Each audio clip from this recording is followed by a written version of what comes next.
নমস্কার বন্ধুরা, সবাইকে স্বাগত জানিয়ে শুরু করছি আজকের রেসিপি। বেগুন দিয়ে একদম ঘরোয়া সাধারণ পদ্ধতিতে সম্পূর্ণ নিরামিষভাবে আজকে তৈরি করে দেখাবো একদম মুখে লেগে থাকার মতন অসাধারণ একটা রান্না। বেগুন এরকমভাবে একবার রান্না করে খেয়ে দেখবেন, দারুণ লাগবে এটা খেতে, ভাত, রুটি, পরোটা সব কিছুর সাথে। রেসিপিটা করার জন্য কড়াই গরম করে নিয়ে কড়াইতে নিয়ে নিচ্ছি হাফ চামচ গোটা জিরে, হাফ চামচ মৌরি আর হাফ চামচ গোটা ধনে, তার সাথে দুটো তেজপাতা আর একটা শুকনো লঙ্কা, 4-5টা মতন কাজু বাদাম দিয়ে দিলাম। মিডিয়াম আছে 40 থেকে 50 সেকেন্ডের জন্য মশলাটাকে একটু হালকা করে ভেজে নিতে হবে। তবে লক্ষ্য রাখতে হবে মশলা যাতে পুড়ে না যায়, মশলা পুড়ে গেলে কিন্তু মশলার ফ্লেভারটা নষ্ট হয়ে যায়। তো মশলা এখানে আমার ভাজা হয়ে গেছে, খুব মিষ্টি একটা সুগন্ধ বেরিয়েছে মশলা ভাজার। এবার গ্যাসের আঁচটাকে অফ করে এখানে দিয়ে দিলাম 1 চামচ পোস্ত।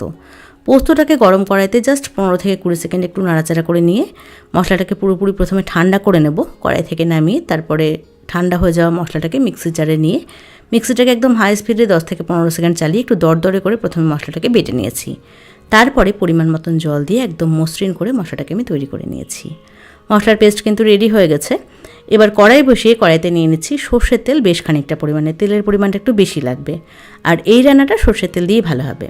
তেলের মধ্যে সামান্য পরিমাণে নুন আর একটুখানি হলুদ মিশিয়ে নিচ্ছি। তেলটাকে খুব ভালো করে গরম করে নিতে হবে। তো তেল গরম হতে থাকুক, এদিকে আমি বেগুন কেটে রেডি করে নিয়েছি। মাঝারি সাইজের দুটো বেগুন এরকমভাবে বেশ বড় বড় পিস করে কেটে নিয়েছি। তেল গরম হয়ে গেছে, এবার বেগুনের টুকরোগুলোকে দিয়ে দিচ্ছি। গ্যাসের আঁচ একদম বাড়িয়ে 3 থেকে 4 মিনিটের জন্য বেগুনটাকে ভেজে নেব।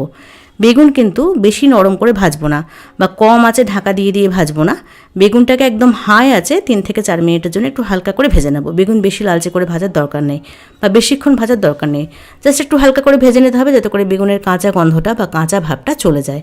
তো বেগুন এখানে আমার ভাজা হয়ে গেছে, এর থেকে বেশি কিন্তু আর বেগুনটাকে ভাজবো না। আর বেগুন ভাজার সময় অবশ্যই একদম হাই আছে ভাজবেন, তাহলে দেখবেন বেগুন কিন্তু একদমই তেল টানবে না। তো বেগুন ভেজে এবার তুলে নিচ্ছি। আর এই তেলটার মধ্যে বাদবাকি রান্নাটা হবে। প্রথমে তেলের পরিমাণটা একটু বেশি করে নিয়েছিলাম। তো এখানে ফোড়নের জন্য দিচ্ছি হাফ চামচ গোটা জিরে আর সামান্য পরিমাণে হিং দেওয়ার কারণে দারুণ একটা টেস্ট হয়, ভীষণ ভালো লাগে। ফোড়নটাকে কয়েক সেকেন্ড একটু ভেজে নিয়েছি। এবার দিয়ে দিচ্ছি আদা আর কাঁচা লঙ্কা বাটা, 3টে কাঁচা লঙ্কা আর হাফ ইঞ্চি আদা বেটে নিয়েছিলাম। আদা কাঁচা লঙ্কাটাকে 25 থেকে 30 সেকেন্ডের জন্য একটু হালকা করে তেলের মধ্যে নাড়াচাড়া করে নিচ্ছি যাতে করে আদার কাঁচা ভাবটা চলে যায়। এবার দিয়ে দিচ্ছি বড় সাইজের একটা টমেটো। সামান্য পরিমাণে নুন দিয়ে টমেটোটাকে বেশ ভালো করে কষিয়ে নিতে হবে। নুন দিলে কিন্তু টমেটো খুব তাড়াতাড়ি নরম হয়ে যায়। তো একটু নুন দিয়ে মিডিয়াম আছে মোটামুটি 1.5-2 মিনিটের জন্য টমেটোটাকে সুন্দর করে কষিয়ে নিয়েছি। দেখুন টমেটো কিন্তু বেশ নরম হয়ে এসেছে, ঠিক এরকমভাবে টমেটোটাকে কষিয়ে নিতে হবে। এবার দিয়ে দিচ্ছি অল্প পরিমাণে হলুদ, মানে পরিমাণ মতন হলুদ দিয়েছি, আর সুন্দর রঙের জন্য একটুখানি কাশ্মীরি লঙ্কার গুঁড়ো, আর ভালো একটা টেস্ট আনার জন্য দিয়ে দিয়েছি হাফ চামচ চিনি। তেলের মধ্যে এরকমভাবে চিনি দিলে কিন্তু রান্নার রঙটাও সুন্দর হয় আর টেস্টও ভালো হয়। তবে সব কিছুকে একসাথে ভালো করে মিশিয়ে নিয়ে মশলাটাকে খুব ভালো করে আমি কষিয়ে নিয়েছি। দেখতেই পাচ্ছেন তেল কিন্তু ছাড়তে শুরু করেছে আর টমেটো সুন্দর নরম হয়ে মিশে গেছে। এইবার প্রথমে বেটে রাখা মশলার পেস্টটাকে দিয়ে দিলাম। মিক্সির জার ধুয়ে অল্প পরিমাণে জল দিয়ে এই মশলাটাকে খুব ভালো করে কষিয়ে নিতে হবে।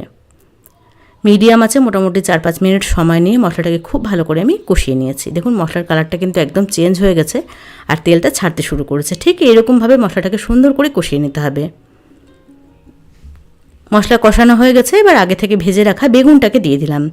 বেগুনটাকে মশলার সাথে ভালো করে মিশিয়ে নিয়ে 2-3 মিনিটের জন্য ভালো করে কষিয়ে নিচ্ছি যাতে করে মশলার সমস্ত ফ্লেভার বেগুনের মধ্যে খুব ভালো করে ঢুকে যায়। তো সব কিছুকে খুব ভালো করে এখানে আমি কষিয়ে নিয়েছি। দেখুন এখনই কিন্তু দেখতে দারুণ লাগছে আর দারুণ একটা সুগন্ধ বেরিয়েছে। এবার অল্প পরিমাণে একটুখানি জল দেবো, একদমই গামাখা টাইপের হবে এটা, তো সেটা বুঝে জল দিতে হবে। খুব বেশি ঝোল হলে কিন্তু এটা ভালো লাগবে না। তো এখানে আমি হাফ কাপ জল দিয়েছি আর দিয়ে দিলাম বেশ খানিকটা পরিমাণে ধনে পাতা কুচি। সব কিছুকে একসাথে ভালো করে মিশিয়ে নিয়ে নুন একবার টেস্ট করে দেখতে হবে। নুনটা অবশ্যই আপনারা নিজেদের স্বাদ অনুযায়ী দিয়ে দেবেন। আমি নুন টেস্ট করে দেখেছি, আমার নুন একটু কম লাগছে, তো এখানে আমি স্বাদ অনুযায়ী নুন দিয়ে দিলাম। আর একটুখানি দিয়ে দিচ্ছি গরম মশলার গুঁড়ো। এবার সব কিছুকে একসাথে ভালো করে মিশিয়ে নিচ্ছি। এই রেসিপিটা একবার করে খেয়ে দেখবেন, দারুণ লাগবে এটা খেতে।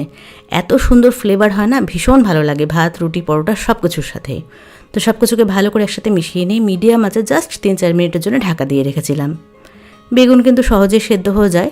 বেগুন যেহেতু ভাজা ছিল ভালো করে আর কষিয়েও নিয়েছিলাম বেগুনটাকে, তো বেগুন প্রায় সেদ্ধ হয়েছিল। 3-4 মিনিটের মধ্যেই বেগুন একদম মোমের মতো নরম হয়ে গেছে আর ঝোলটাও কিন্তু সুন্দর মাখামাখো হয়ে গেছে। এইটুকু ঝোল থাকতেই নামাবো, কারণ ঠান্ডা হয়ে গেলে এটা একদমই শুকনো হয়ে যাবে।